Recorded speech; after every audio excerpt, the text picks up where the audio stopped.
The night everything changed for her. Lena Carter moved to the damp streets of New York with her camera pressed close to her side, blending into the restless rhythm of a city that never truly slept. The assignment was routine. Capture images near the industrial docks for a corruption follow-up report. Nothing unusual. Nothing dangerous enough to change anything. That was her first mistake, believing routine still existed in places like this. The closer she got to the waterfront, the more the environment felt controlled rather than abandoned. Cargo containers stood like silent barriers, forming unnatural corridors. Floodlights flickered across wet steel surfaces, creating patterns that looked less like lighting and more like surveillance coverage. Lena slowed her steps. Her instincts as a photojournalist had always separated noise from meaning. And tonight, everything felt like meaning. A black convoy arrived without sound. No sirens, no radio chatter, no visible identification.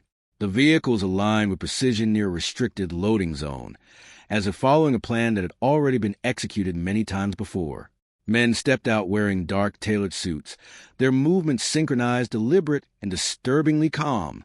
Lena dropped into cover behind stacked shipping crates, shifting instantly from observer to survivor. Her camera remained ready, but her breathing tightened. Something about this was not criminal chaos. It was controlled procedure.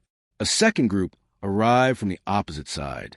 No insignias, no agency markings, only silence between them, as if communication had already happened elsewhere. At the center stood a man in a clean coat, escorted but not restrained, moving with the stillness of someone who had already accepted the outcome of the night. Lena recognized him, a political figure tied to recent federal briefings, a name that should have been protected, not erased in front of her eyes. But he was not being arrested. He was being removed. Quietly, cleanly, completely. Lena's attention shifted upward. Small cameras lined the dock infrastructure, not city-issued, not public surveillance, private systems, hidden lenses embedded into cranes, poles, and containers. The entire area was being recorded by something that did not answer to law enforcement. This was not a crime scene. It was a controlled environment. Her chest tightened as understanding formed too clearly. She had not stumbled onto corruption. She had walked into a system that managed silence as carefully as movement. Her finger moved instinctively. One blurred photo was taken, just a fragment of motion, just enough to exist. A head turned slightly in the convoy. Then another. Attention shifted toward the shadowed container rows. The atmosphere changed instantly. A low system pulse echoed through hidden infrastructure. Subtle, not audible like an alarm, but unmistakable in effect. Lights adjusted. Angles shifted.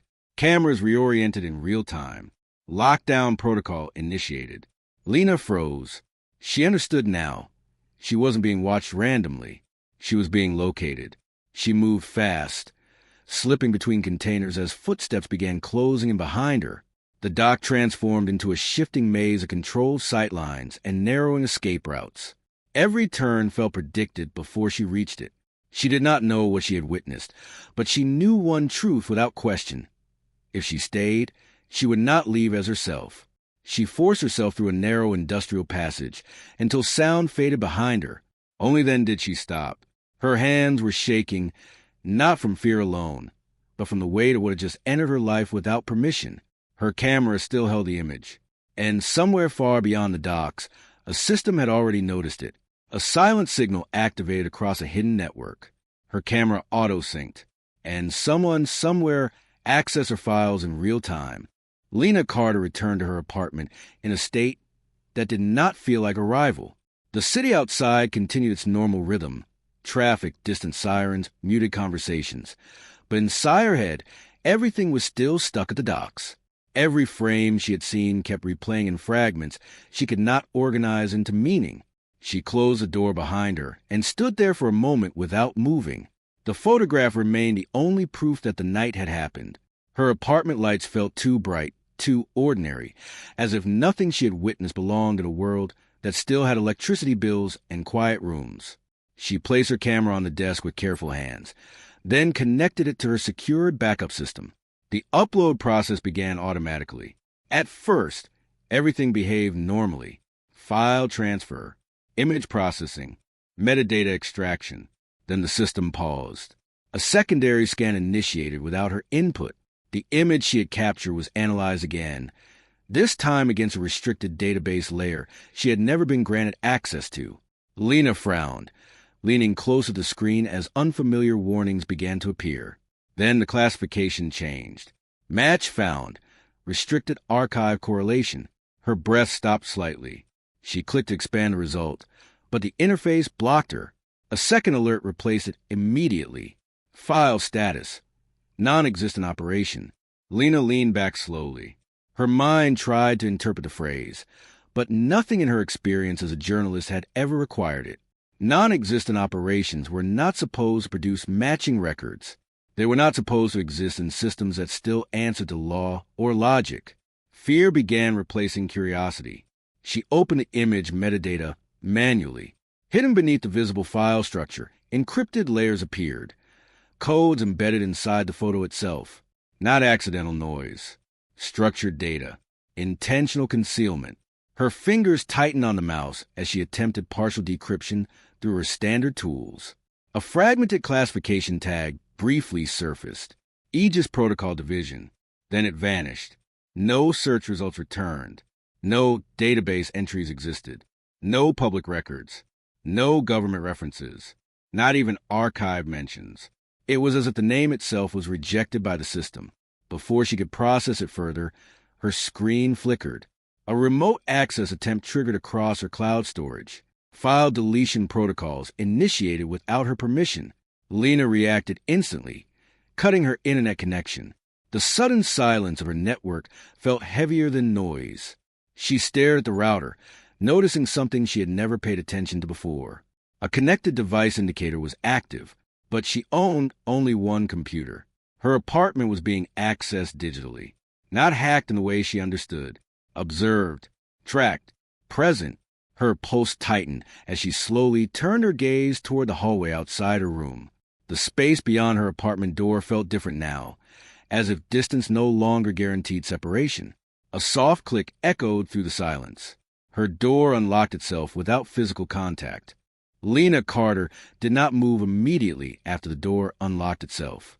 The silence inside her apartment felt intentional now, as if even the air was waiting to see how she would respond. Her instincts told her to leave, but her attention was pulled back to her laptop, because something had already changed there too. The screen was on its own. A hidden diagnostics panel was open, showing system logs she had never accessed. Her home network, which she had always believed was private, displayed a new status: shared surveillance environment. Lena leaned closer, her expression tightening as she scrolled through the entries. Then she saw it. Her apartment cameras. Devices she had installed only for basic security were listed as active days before she had even unboxed them. Calibration tests, remote activation, silent recording cycles, all initiated without her physical involvement. Her chest tightened as understanding began to form. Her privacy had never existed. It had only been permissioned illusion. She forced herself to continue digging, switching layers of system access until she reached a hidden classification file tied to her identity. The label was simple, clinical, and deeply wrong. Observer tagging active. Her name was embedded inside a surveillance framework that did not just track location, it mapped behavior. Every movement, pause, and deviation from routine had been logged, categorized, and analyzed. Lena felt something shift inside her. Not fear yet, recognition. A fragmented archive opened beneath the tag, revealing assignment records. Her presence at the docks, the night everything changed, was not a coincidence. It was a placement, a controlled exposure point designed for observation under real-world pressure. She had been positioned there, on purpose. A memory surfaced briefly. Her assignment email, the wording unusually specific, the timing too precise, the location already selected before she had even confirmed acceptance. At the time, she had dismissed it as editorial convenience. Now it looked like selection. She continued reading. A system link revealed something larger. Overlapping surveillance infrastructure shared between private intelligence contractors and government-linked data units. Separate on paper, unified in function, and at the center of it all, Lena Carter, classified under passive exposure candidate. Her breath slowed as she reread it, not because she did not understand, but because she did. She was not being monitored as a threat. She was being studied as a response. Someone had been tracking her for weeks before the docs, measuring reactions, logging emotional shifts, mapping how she processed exposure to classified events. She shut the laptop abruptly. The screen went dark, but the realization did not. Her apartment suddenly felt structurally different, as if every object had a second purpose she had never been told about. She moved quickly now, pulling out a small notebook and beginning to write everything manually. No devices, no signals, no traceable systems. Only ink, only memory. She left the apartment moments later, careful not to trigger any automated system she now suspected were still watching. Outside, the city looked unchanged. That was what made it worse. As she crossed the street, she noticed it again. The same black vehicle from the docks, parked in the same blind position. Engine off, waiting without urgency. Lena adjusted her pace, keeping her expression neutral. But she no longer believed in coincidence. She believed in structure, and she was inside it. A stranger stepped into her path without warning. No badge, no introduction. Only a folder extended toward her chest. Her name printed clearly on the front. Lena Carter took the folder, without breaking eye contact with the stranger. He did not speak. He did not explain. He simply released it into her hands as if the transfer had already been authorized long before she arrived. Then he walked away. No urgency, no hesitation, just disappearance into the flow of pedestrians, as if he had never existed at all. Lena stepped into a quieter side street before opening it. Her fingers tightened around the folder's edges. Everything so far had been digital, abstract, deniable, but paper felt different, permanent, intentional. She opened it. Inside were classified reports, real documents, stamped and coded, structured in a way that removed emotion from every line.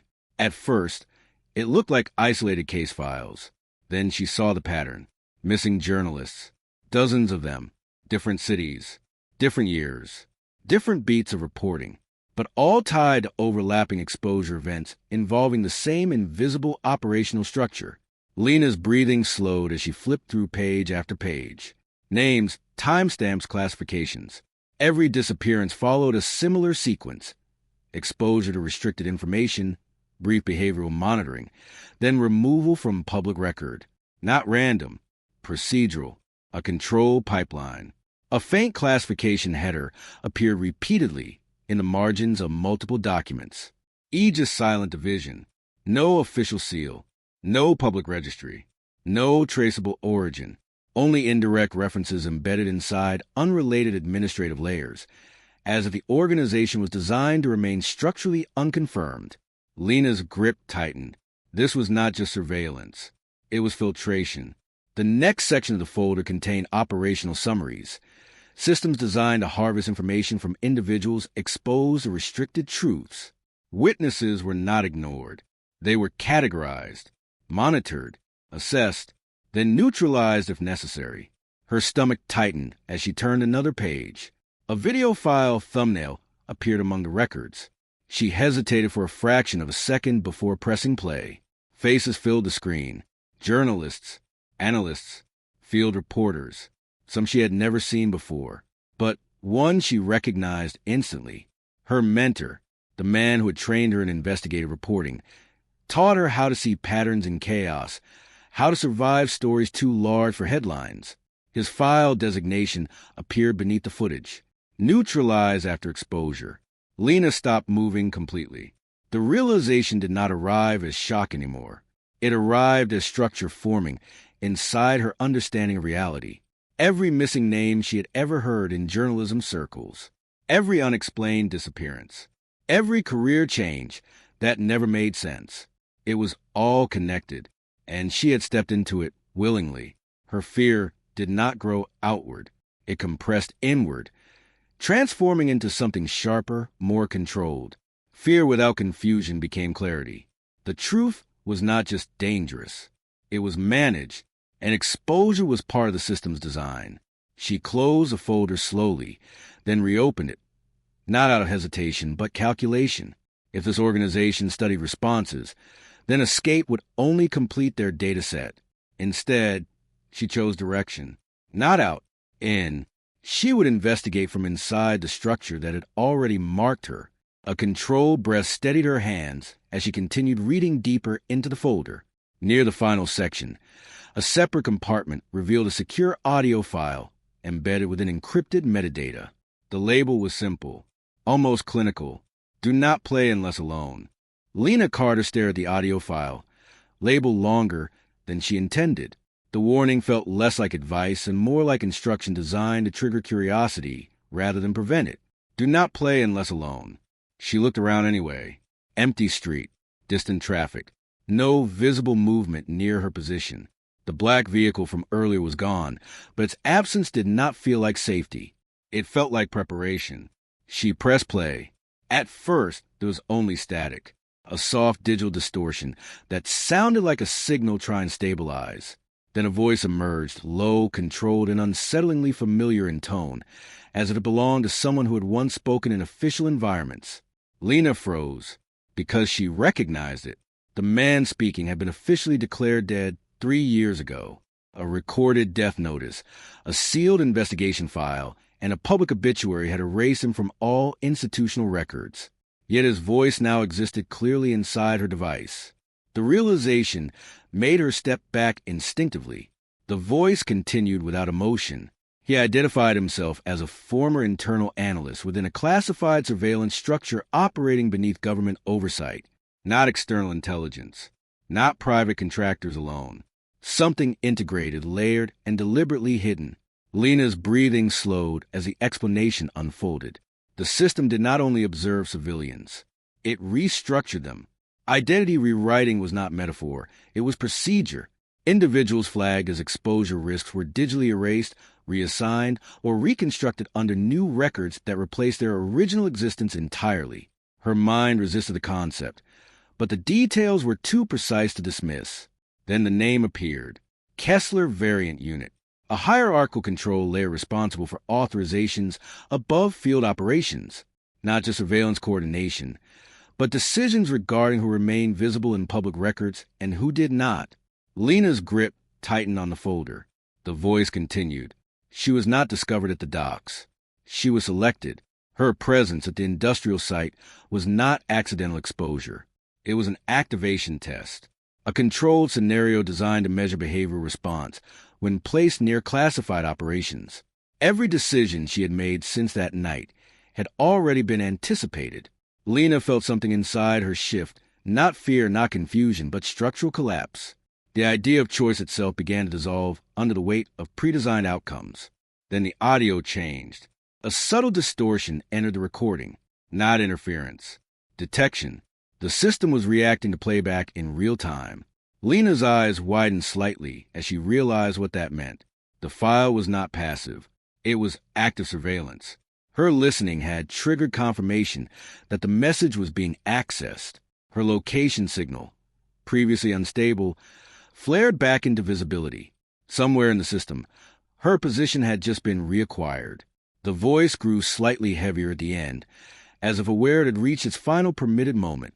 It delivered one last statement, not a warning, a confirmation. They are coming for you now. The audio ended instantly. Silence returned, but it was no longer empty. It felt occupied, as if the space around her had already been updated with incoming movement she could not yet see. Lena Carter did not wait for confirmation after the audio ended.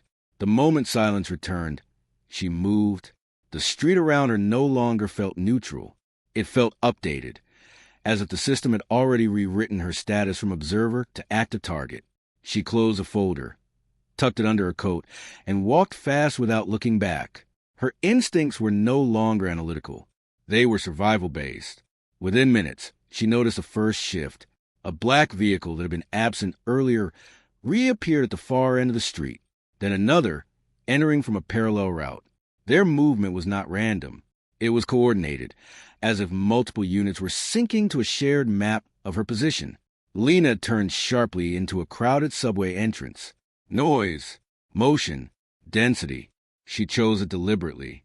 If she could disappear into human movement, automated tracking systems would lose precision, at least temporarily. She descended quickly, merging into commuters rushing through turnstiles and platform corridors. But even inside the crowd, she felt it, the sensation of being indexed rather than seen. Above her, unseen systems began processing. Crowd pattern recognition activated. Behavioral deviation flagged. Transit identity correlation initiated. Lena kept walking, but now every step felt like data being recorded instead of movement being lived. She reached the platform just as an incoming train created a surge of passengers. She used the crowd surge to slip into a side maintenance corridor. The space was narrow, unlit in sections, used only for system access and emergency service routing. It smelled like metal and dust instead of people. Here, the noise of surveillance felt weaker, but not gone. Inside her mind, fragments of the audio replayed. She remembered something the analyst had said indirectly about predictive mapping of exposure subjects. That meant her escape was not improvised. It was anticipated. She paused in the corridor, breathing controlled but sharp, and accessed the audio file memory cache on her device.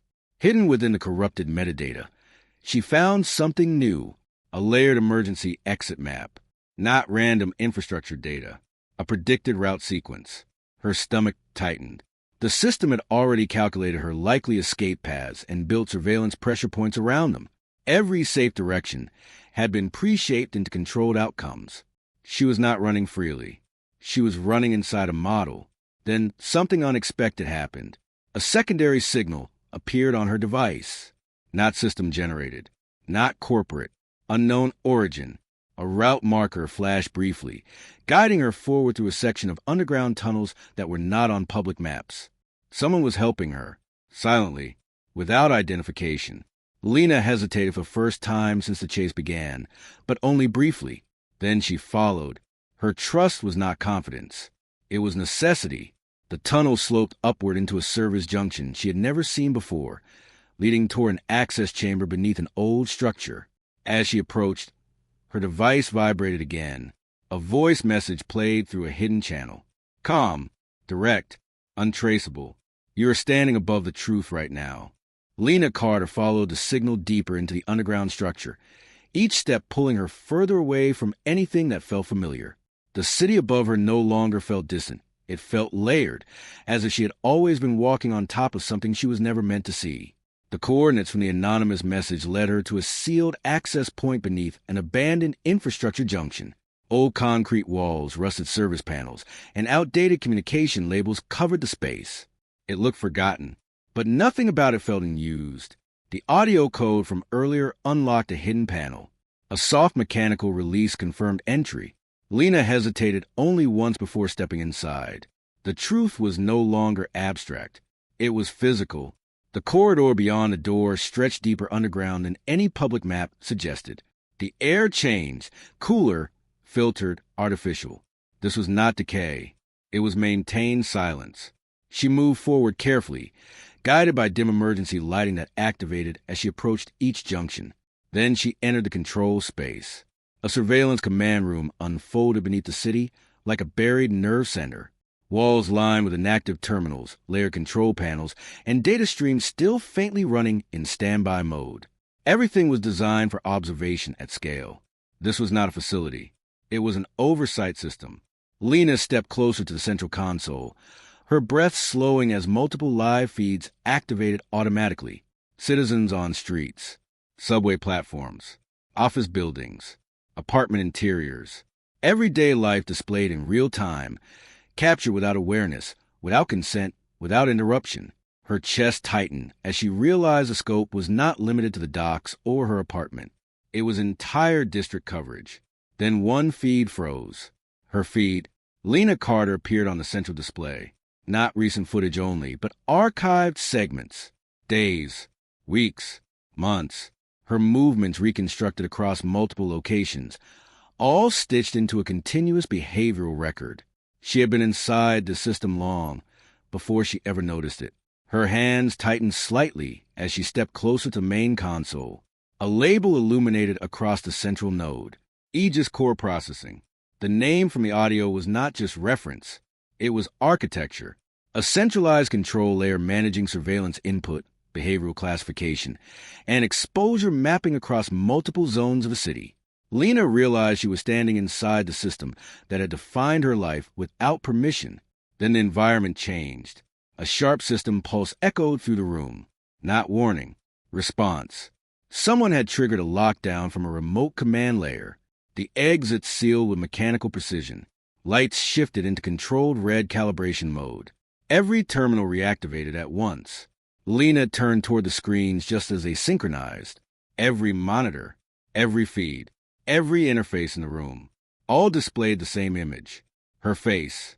Lena Carter stood inside the sealed control facility as every exit locked down around her with final precision. The sound was not loud, but it was absolute. Metal systems engaging, digital barriers activating, and the room shifting from operational space to containment zone. The system was no longer observing her. It had acknowledged her, not as an anomaly, not as a witness, but as a threat. A unified alert propagated through the control network. Screens stabilized into a single classification layer, overriding all live feeds. Her identity appeared across every terminal in the facility. Active exposure event. Lena did not move at first. Something inside her had already reached acceptance, not of safety, but of irreversibility. The moment could no longer be undone. There was no return to the version of her life that existed before the docs, before the folder, before the audio. The system confirmed it silently. Every surveillance node in the district converged on her location, not metaphorically, but structurally. Cameras, sensors, transit monitors, private feeds, all recalibrated toward a single coordinate beneath the city. Her presence had become central, not hidden anymore, targeted. Lena stepped closer to the main console. Her reflection appeared faintly in the glass surface, overlaid with data streams tracking her movement in real time. She understood the final limitation now. Running would only extend the system's confirmation loop. There was no exit path that did not already exist inside their prediction model. That realization removed hesitation completely. Only one option remained: expose everything. Her hands moved across the emergency broadcast interface embedded within the control system. It was not designed for public use. It was a fail-safe override reserved for catastrophic transparency events, something never intended to be activated from inside containment. She initiated the upload sequence. Encrypted archives began streaming outward, fragmented at first, then stabilizing into structured data packets. Classified files, surveillance logs, identity manipulation records, exposure histories tied to Aegis Island Division and Aegis Core Processing. The system reacted instantly. Countermeasures activated. Firewalls rebuilt themselves mid-transfer. Data channels were severed and rerouted. Digital suppression protocols attempted full shutdown of the broadcast pathway. Lena forced reroutes manually, overriding segments one by one. The strain was immediate. Systems fought back faster than she could adapt, cutting portions of the release mid-transmission. Still, part escaped. Enough. Her identity propagation triggered globally across connected networks. Government nodes, corporate systems, media infrastructures. Everything began registering her existence simultaneously. She was no longer anonymous, no longer hidden. She was visible everywhere at once. Above ground, distant alerts began activating across multiple jurisdictions. Unknown to her, authority networks started mobilizing in real time, responding to a breach that could no longer be contained locally. Inside the facility, Lena realized a final truth. She was no longer an observer inside their system. She was a trigger point of its exposure. Then every screen in the control room flickered once more, and a single message appeared across all displays worldwide. "We know you saw US.